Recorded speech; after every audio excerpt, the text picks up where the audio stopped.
Bom, hoje nós vamos falar sobre analgesia no parto. As analgesias no parto, elas podem ser farmacológicas e não farmacológicas. As não farmacológicas vão estar relacionadas às medidas que não necessitem de um medicamento para alívio da dor nesse trabalho de parto. Então a gente vai estar falando de banho quente, de chuveiro, banho quente na banheira, de massagens relaxantes ali na região da lombar, de aromoterapia, de musicoterapia, entre outras atividades que não utilizem medicamento para o alívio da dor dessa mulher no trabalho de parto. Já as farmacológicas, nós vamos estar entrando com fármaco, com um medicamento. E isso pode ser via venosa, intramuscular, inalatória, pode ser também regional, ali na região da lombar, e também local, na vagina, no nervo ali do pudendo. Essas são as medidas farmacológicas. E essas analgesias regionais, elas são mais utilizadas principalmente por não terem tanto efeito colateral, tá? E uma maior eficácia e um maior resultado. Elas são muito utilizadas nos países como os Estados Unidos, Canadá, Reino Unido. Então, essas mulheres que vivem nesses países, elas já têm acesso a esse parto com essas analgesias disponíveis. Aqui no Brasil, infelizmente, nem todas as instituições e maternidades dispõem dessa analgesia. Por isso que está aí a importância de realizar o plano de parto. Você precisa saber qual é a realidade da instituição que você vai parir. E isso pode ser explicado por quem faz o seu pré-natal ou por quem vai acompanhar o seu parto, tá? Porque, infelizmente, não são todas as instituições que fornecem esses tipos de analgesias. Mas existem, sim, algumas instituições, inclusive do SUS, que já estão realizando essas analgesias. Então, bom, e as analgesias são a raquianestesia, a epidural e a de duplo bloqueio, que é a junção dessas duas. Na raquianestesia, ela é escolhida para utilizar já no final do trabalho de parto, porque ela tem uma duração de tempo longa, ali, né, de 2 horas, o efeito dela é imediato, anestesiou, já passou a dor, ela não pode ser reaplicada, ela só é aplicada uma vez, por isso que ela é escolhida para ser aplicada no final do trabalho de parto.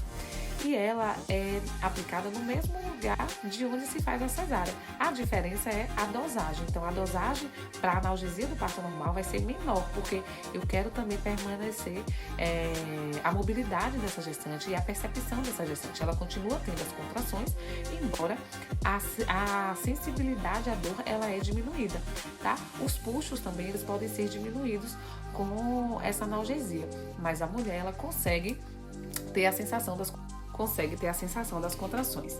Essa anestesia, ela é aplicada ali na coluna, né, na região lombar, então a mulher ela precisa fazer uma posição para que seja aplicada, mesmo sentindo dor, é ideal que tente ficar paradinha.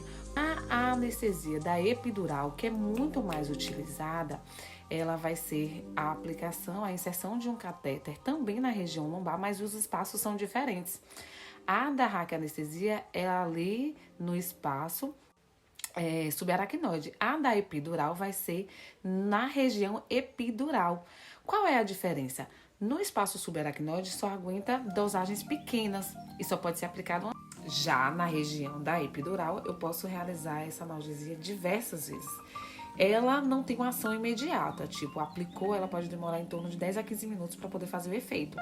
Mas ela também tem uma longa duração, em torno de 2, 3 horas de analgesia naquele parto e pode ser reaplicada.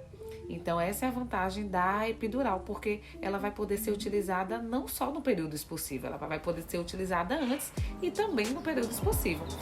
E tem a junção das duas, que é a de duplo bloqueio, que é um catéter específico que faz a raquianestesia e permite aquele catéter ali para poder ficar fazendo a analgesia na região da peridural. Então, o duplo bloqueio ele pode ser utilizado durante todo o processo de trabalho de parto. Então, em alguns lugares que tem esses catéteres específicos, eles preferem realizar o duplo bloqueio. Bom, ultimamente essas analgesias elas são realizadas em dosagens baixas, o que permite a percepção dessa mulher, diminui a dor, mas a mulher continua tendo as contrações, tá? E ela continua tendo as percepções ao toque, ela consegue andar, ela consegue deambular. Se a dosagem for um pouquinho maior, ela pode ali no início sentir um pouquinho de falta de mobilidade nos membros inferiores, nas pernas, mas depois ela volta a sentir e aí ela vai poder conseguir caminhar. Em algumas situações, essas analgésicas elas podem podem causar alguns efeitos colaterais, como hipotensão, que é diminuir a pressão dessa mãe. Então, essa pressão ela precisa ser monitorizada. Os batimentos cardiofetais do bebê, eles também precisam ser monitorizados. Então, não é só fazer analgesia e pronto. Eu preciso monitorizar essa mãe e esse bebê para saber como foi o efeito dessa analgesia no organismo dessa mulher. Outro efeito colateral bem comum é coceira. Algumas mulheres, após receber a analgesia, elas relatam coceira no corpo, coceira no nariz. Então, é um dos efeitos adversos. E assim, lembrando que essas analgesias, ela vai diminuir também os puxos, que é aquele que o seu corpo faz involuntariamente com a vontade de expulsar o bebê. Como isso é diminuído e essa percepção também pode ser diminuída, o período expulsivo dessa mamãe, ela possa precisar da ajuda do parto instrumental, que é isso, o parto com fórceps ou com vácuo extrator, certo?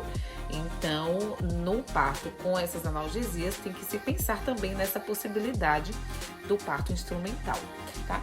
Algumas mulheres dizem que foi positivo, outras mulheres relatam que foi negativo, porque também a analgesia ela pode prolongar também o trabalho de parto, mas sim, ela é possível. Infelizmente aqui no Brasil em algumas instituições ainda não é disponível, mas já algumas instituições são disponíveis, inclusive pelo SUS.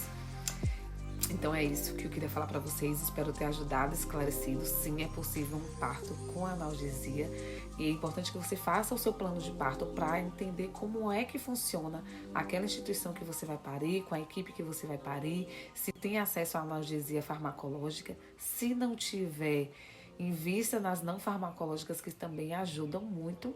E é isso, um grande beijo e até a próxima!